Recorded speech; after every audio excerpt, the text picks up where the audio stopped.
Hey guys, what's going on? Hamid is here with another Angular video. Today I'm going to be talking about feature flag concept for you.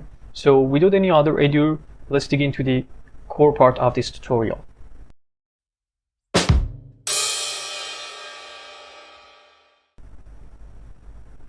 Before we start coding, we need to know what is feature flag. Feature flag actually is a concept that refers to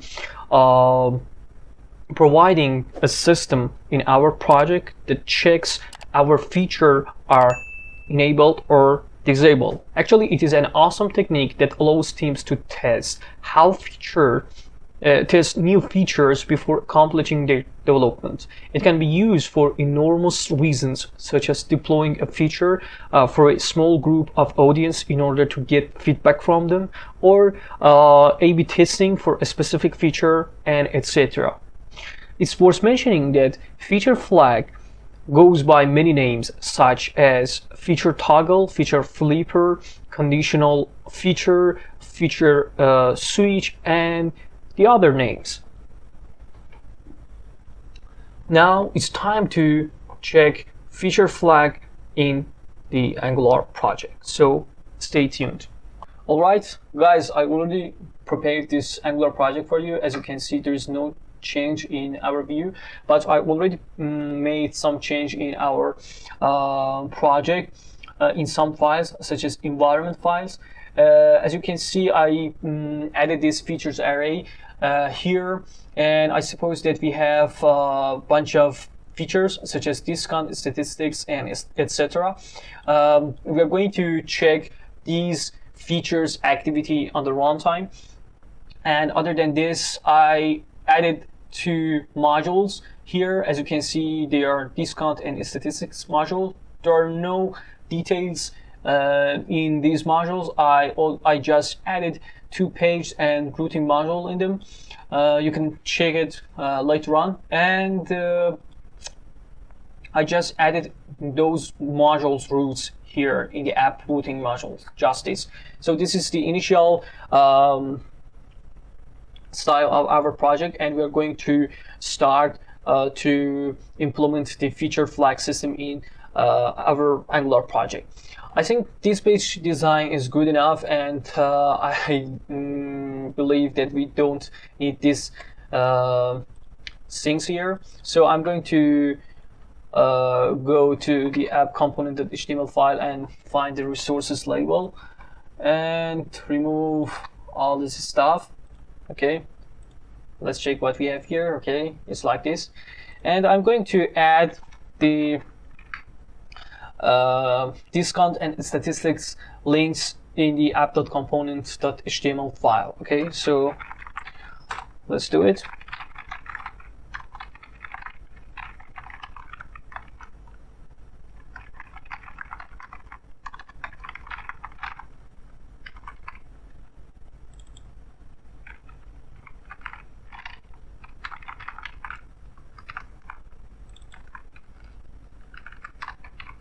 Okay.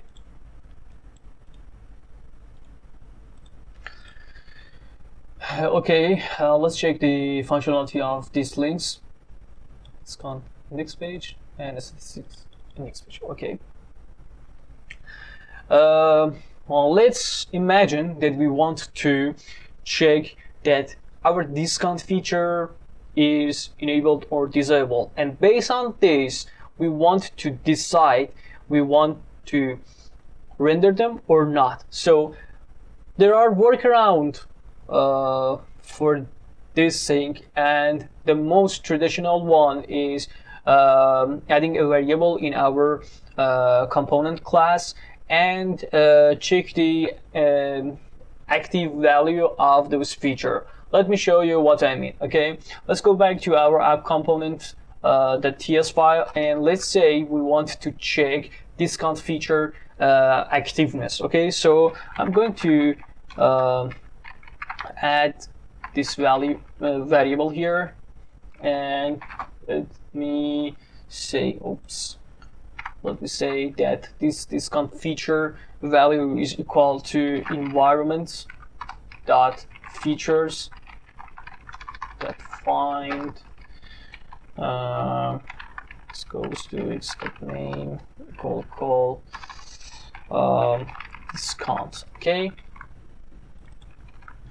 so this discount feature will represent the value of this feature in the environment file, right? So let's go back to our HTML file, and let's say we want to check its activeness, and based on that we are going to render it or not. Okay, so discount feature is active. Since it's a boolean, we don't need to add this quality here like this. So I'm gonna remove it, and let's check it. Yeah, it's rendering it. Well, let's go back to our environment file and make that false. See, it's not rendering it. But guys, this way is a traditional way, and we need to do it in better way. But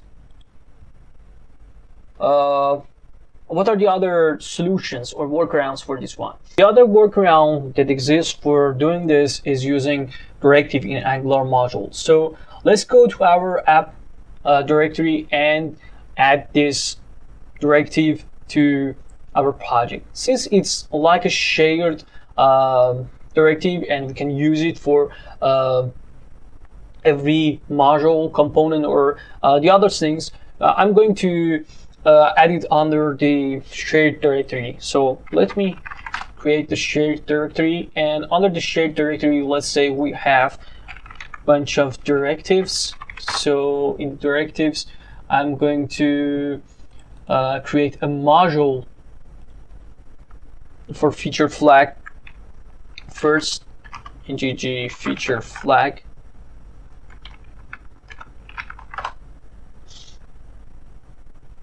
Oops, I forgot to put m flag. Okay, and here, or let me change my directory like this. Here I need to create the directive itself, feature flag. Okay, guys, if you don't know what I'm doing here, actually I'm going to follow a scan pattern in Angular. If you don't know what is a scan pattern, you can check my video that I recorded for this concept. Okay, now our feature flag directive is ready, and we need to export it from this module. Okay, we're done with the feature flag module, and we need to go to our feature flag directive. Okay, for checking the activeness of a feature, we need to do something. The first and foremost thing is adding two required built-in class here, which are template ref and view container ref. Okay, so TPL and template ref. Okay, its type is any, and private view container ref and view container ref. Okay, since it's private value, I'm going to set an underscore here, and we need to check all the things on the init hook. So let's implement this one. Okay.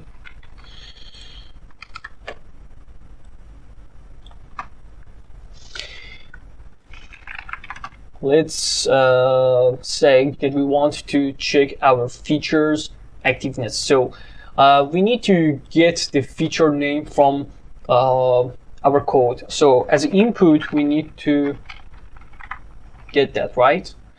And let's say it's feature name, and it's a string, and its default value is empty string. Okay, feature, and we need to fetch its value from environment's features array, right? Oh, why I'm typing like this today? Okay. Dot name equal to this dot feature name, right? Okay. And if feature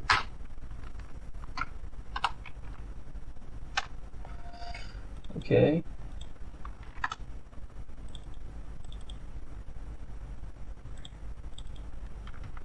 feature is active, we're going to render it like this.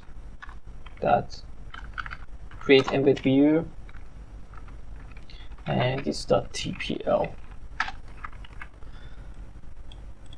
Just this.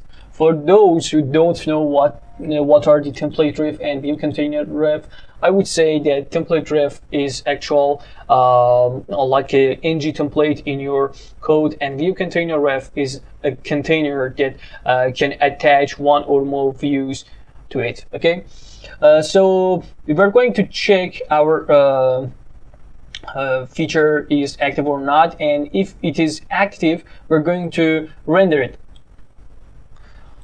Just this, and let's make this better. Okay, let's say this flag is feature flag, and let's go back to our app components and import the feature flag module here.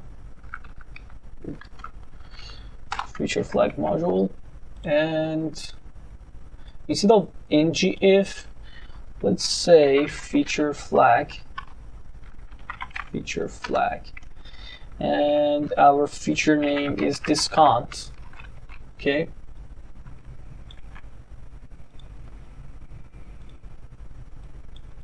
Let's check our browser. See, it's working. And let's do this for statistics as well. Okay. Okay, both of them are invisible. Actually, they didn't render anymore because there are features that we make them invisible by setting the is active to false. Okay, so you can use this directive anywhere that you want. What will happen if I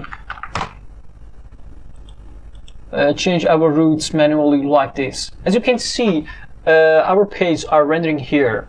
Let me do it for discount as well.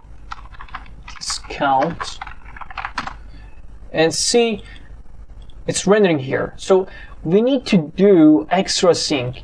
Actually, we need to add a guard to our routes. So let me add a guard here, since it's going to be used in different places and different routes. We're going to add it in the shared directory, and here I'm going to add the guard here. Okay, let's say this is feature guard. Okay. Okay, I want to, we can activate guard. Okay, let's remove them here, and I want to return a boolean value from this. Okay, let's go back to our app routing module and examine what we want to implement here. Okay, the first thing that we want to say to Angular routing is this route is going to be a candidate for our discount feature, or for this one it's going to be a candidate for a statistics feature. So how we can do this? We can easily say that our data is a feature object and its value is discount. Okay, like this. And oops, I think I made a mistake. Okay, it should be like this. Okay, and we need to set a guard here via can activate. Okay, so I'm going to tell Angular this route have feature guard. Okay, feature guard, and that's it. Okay, let's go back to our guard and read the feature value like this. Feature, and it should come from root.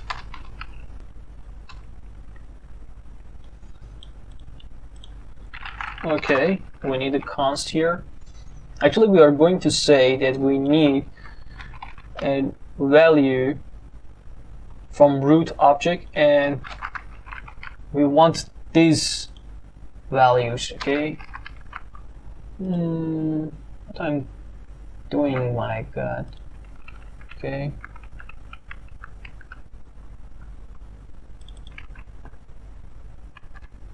Okay. We only need const, and here we can check the feature activeness easily. Okay, let's say our feature is equal to environment.features.find x goes to its name equal feature. Okay, and okay, a feature is active. Let's say it's active. If feature is active, so we're going to return true. Other than that, we're going to return false, and redirect user to the base route. Let me add a router object here, constructor, private router comes from router. Okay, this dot router dot navigate by URL, and should goes to base URL. Okay.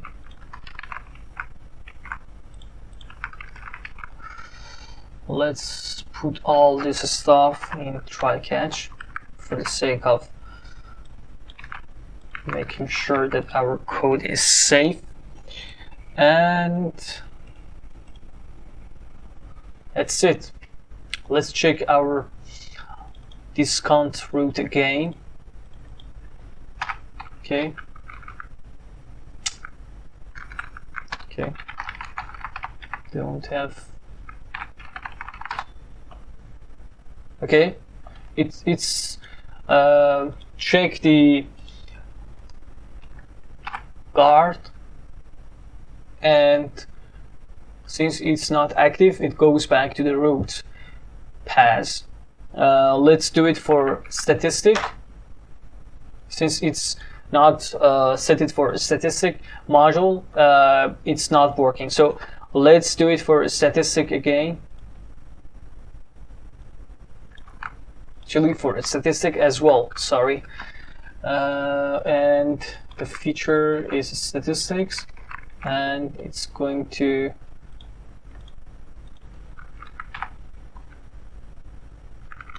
be checked like this, statistic. Okay, so it doesn't allow to see these features. Let's enable them. Okay, let's say we want to discount feature be active and a statistic be inactive. So let's check discount. Okay, this content is rendering here, and statistic shouldn't render. Okay, that's it, guys. This was a solution for implementing feature flag system in your Angular project. Obviously, you can make it better and do some refactor. I just prepared this project for the sake of representing how you can implement this concept in your project. I hope you enjoy it, and if you have any idea or comments, please leave it in the comment section, and I will see you at the next video. Cheers.